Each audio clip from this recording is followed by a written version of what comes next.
Woke M&Ms have returned. The whole place, it was like wokeified. You can't have a moment of just fun without an agenda.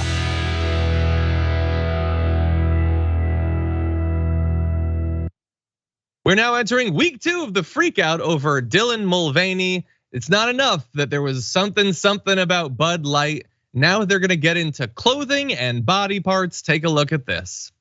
I'm confused as to why any woman would look at a trans woman and say, oh yeah, I gotta get that sports bra. I don't understand. I mean, for branding purposes alone, you are trying to sell. Isn't that what this business is all about? Right. So as a woman, I'm gonna tell you a little secret. I have boobs.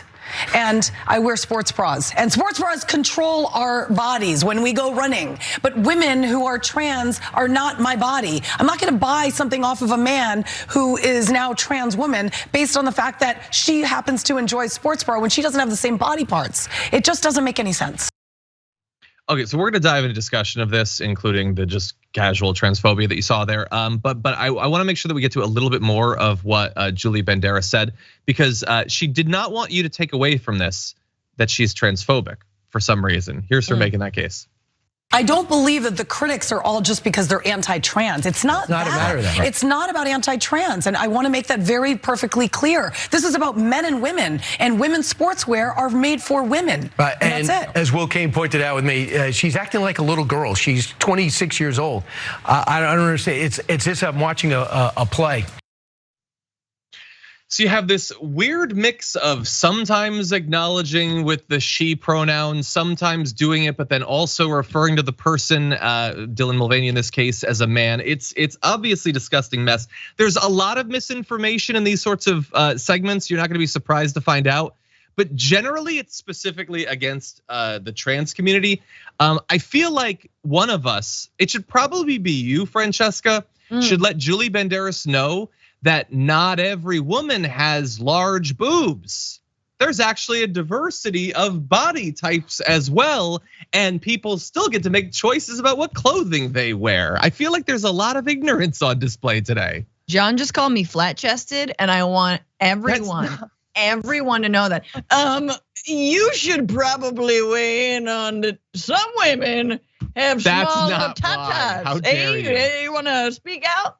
First of all, I'll see myself out. Let's talk about my tatas. No, look, after having a kid, they're doing their thing, all right? That's number one. Number two, of course I would buy a sports bra off of Dylan Mulvaney because she's delightful. That's why Nike, Bud Light, and so many other people want to partner with her. She's massively famous on TikTok. She's incredibly she just has great camera presence and you want to be her friend immediately. And I do not do TikTok. So I'm just saying that from the clips that I've seen and the stuff that we've covered. But yeah, it's if anything, I would trust someone who's transitioned a little bit more because it's like, hey, what is it like suddenly being in like a woman's body and like obviously living your truth? Because we just kind of been conditioned to it for so long. If you're a cis woman, you know that it might, hey, maybe they're onto something, they may have figured something out that we haven't. And I say that as a massively chested woman. And let it be noted. But if you're listening as a podcast, my God, just imagine like just nothing but boobs. It's like the whole screen is covered up. I'm very uncomfortable. I should probably put my shirt back on. But anyway, and I want to echo what Shadow Devil said. So Julie Banderas, can a trans woman with very large breasts wear a sports bra? Would that be acceptable to you? Have you considered literally any of the implications of what you're boneheadedly advocating for and against here? God, you can make so much money on Fox without ever once thinking about what you're saying. For more political news, breakdowns, interviews, stories of activism, and me trying my hardest to care about the occasional big celebrity news story, subscribe to our YouTube channel at youtube.com/The Damage Report.